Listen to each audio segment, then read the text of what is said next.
Hello everyone, my name is Yasmin Mustafa and I worked on the design of the model and the origami of the desk chairs and the students. I worked also on the analog door sensors. It should have been counting the number of people in the room seated or standing. When the outer sensor is cut first, it means that there is a student entering the classroom and the counter is incremented.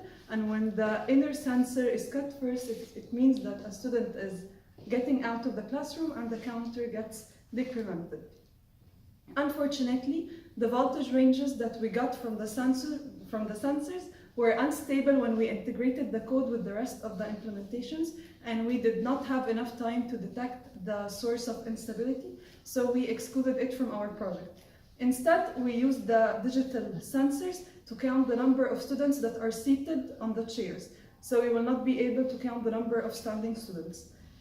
So when a student sits, so instead of the analog door sensors, we use the digital sensors to count the number of students that are seated on the chairs. So for example, when a student sits on the following chair, the corresponding light is turned on and the counter is incremented on the LCD screen.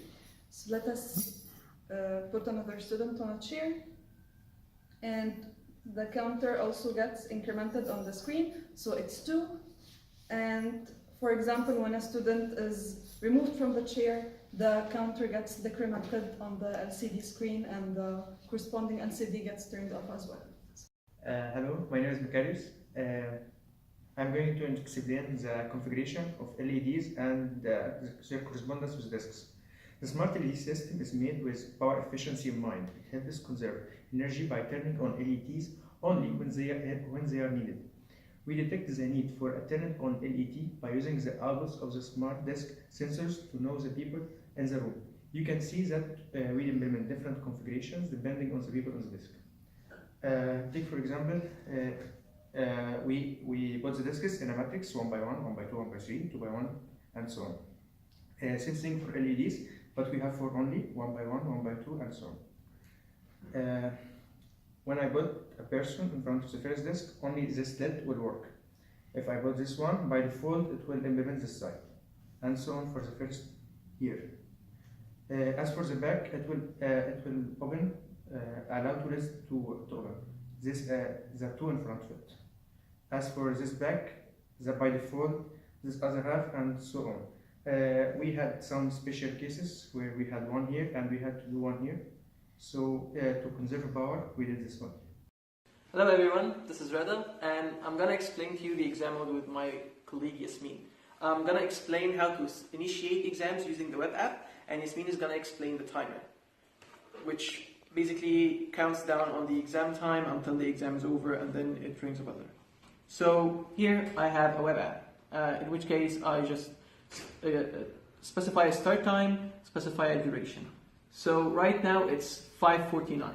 So I'm gonna start an exam at 5:50, as you can see here.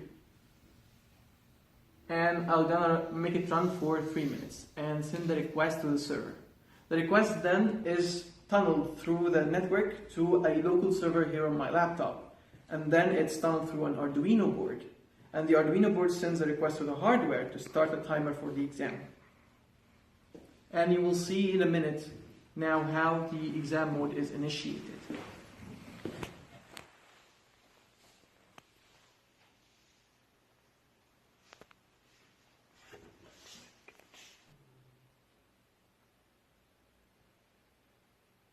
Now as you can see, an exam is counting down for 3 minutes and a timer is counting down.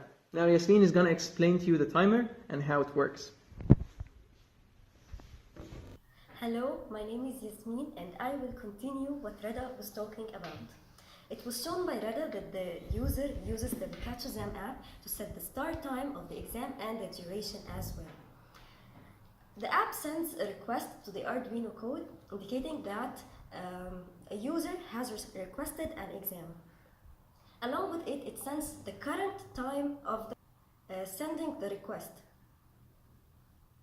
This is necessary because we are using a library called timelib, not a hardware-based timer. The timelib is not able to generate the current time. That's why we need to send the current time when the request was sent. It sends as well the start time and the duration of the exam.